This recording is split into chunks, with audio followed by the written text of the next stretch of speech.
In other global news, we're also tracking Ukrainian President Volodymyr Zelensky's visit to the United States of America. And this comes as he is garnering his support for the U.S. aid. Well, Zelensky arrived in the U.S. ahead of his last-ditch effort to convince U.S. lawmakers to continue aid for Ukraine as the country fights off Russian invasion. Well, Zelensky arrived in Washington, D.C. late Monday to meet with top U.S. lawmakers, the head of International Monetary Fund and also U.S. President Joe Biden during his visit.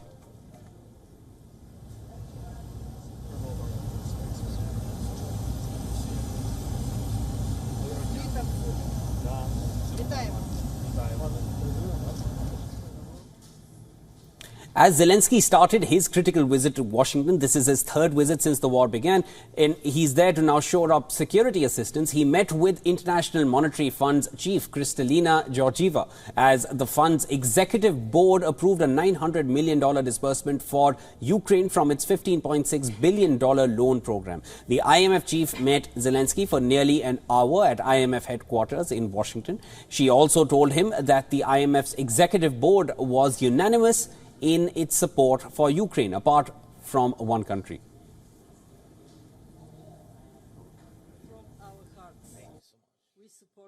We are thankful to IMF, Kristalina, that I heard now and see it that you will support us financially. It's very important during this challenging period. That's why it means that Ukraine is strong and not alone. Thank you so much. Well, before meeting IMF chief, Ukrainian president also addressed a U.S. military audience. In the address, Zelensky said he hoped he can still count on the U.S. while also urging Congress not to play into Russian President Vladimir Putin's hands. Gets the message loud and clear.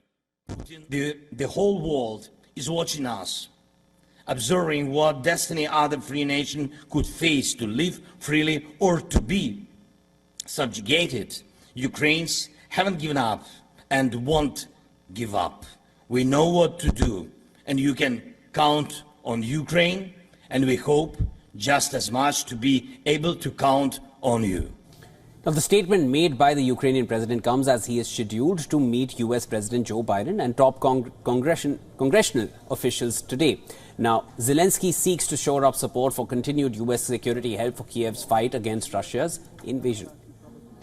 Well, many Republican lawmakers have questioned the continued aid to Ukraine. But U.S. President Joe Biden's administration has warned Congress that a failure to renew military assistance to Ukraine could tip the war in Russia's favor, creating national security threats for the West.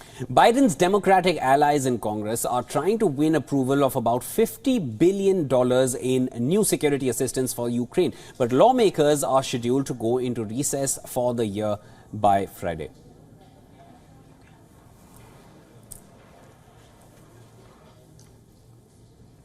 And from on this, our correspondent Susan Tarani has sent us this report from New York. Take a listen. It seems Ukrainian President Volodymyr Zelensky is faced with an impossible task to convince lawmakers on Capitol Hill that more aid to Ukraine is needed, notably before Christmas break when Republicans leave Washington. The fate of billions of dollars in assistance to Ukraine remains in limbo, even as Volodymyr Zelensky pleaded on Monday at a university that Ukraine hasn't given up and called on the United States to stand by its side. Zelensky, however, is unlikely to change the dynamics in Washington, with Republicans, even those who support more military aid to Ukraine, would budge from making a deal on border security with the Democrats before agreeing to this aid.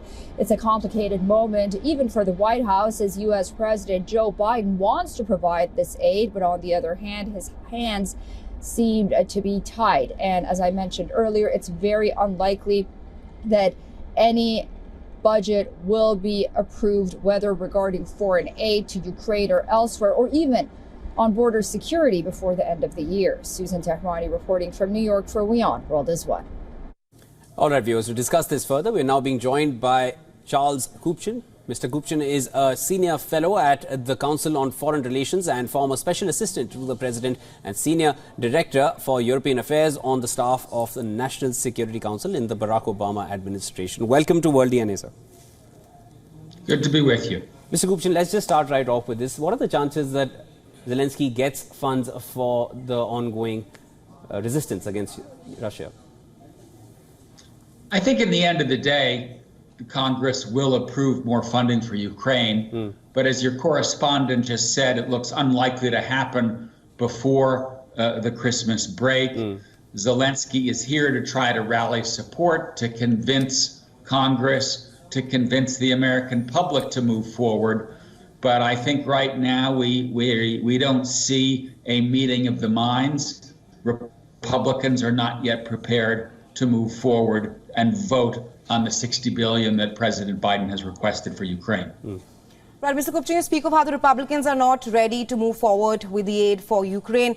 Now, the U.S. President, Joe Biden, said that he's willing to make major compromises on border policy in order to unlock funding for Ukraine. Do you think that aspect, what Biden has said, will that be able to unlock the divide in the Congress and maybe convince the Republicans? Well, clearly conversations are ongoing about immigration reform. So far, the Democrats have not yielded to the requests that the Republicans have made. I'm sure that behind the scenes conversations are continuing, but I do think this is part of a broader set of divides between Republicans and Democrats that is in part about partisanship. The Republicans are trying to trip up the president in the lead up to the election. It is in part about wanting to see a clear strategy. So far, Ukraine aid has helped Ukraine defend itself, but the offensive did not go well. And Republicans are asking legitimate questions. What's next? Where's this going? And then finally, I think it is partly about the America First narrative. Republican voters want to see more money spent here at home, less money spent abroad. Mr. Gupchan, I just want to take, you said that eventually they will agree to continue with the funding, but there is also another meeting which is scheduled to happen now, is allies of Hungarian Prime Minister. They will be meeting Republicans in Washington. Now, at least as far as Mr. Orban is concerned, he's very sure, I mean, it seems that's what reports tell us, that they will be able to convince Republicans to ensure that no further funding is sent to Ukraine. Do you feel that can have an impact here, or do you feel Congress will still continue sending in the aid, even if it's after Christmas?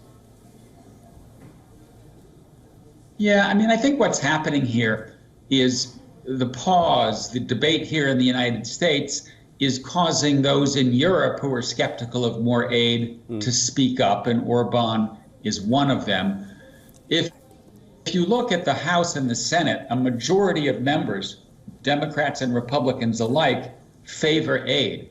The question is, can you find the right formula that allows the Republicans to move forward? And I think there is common ground. We just need to find it.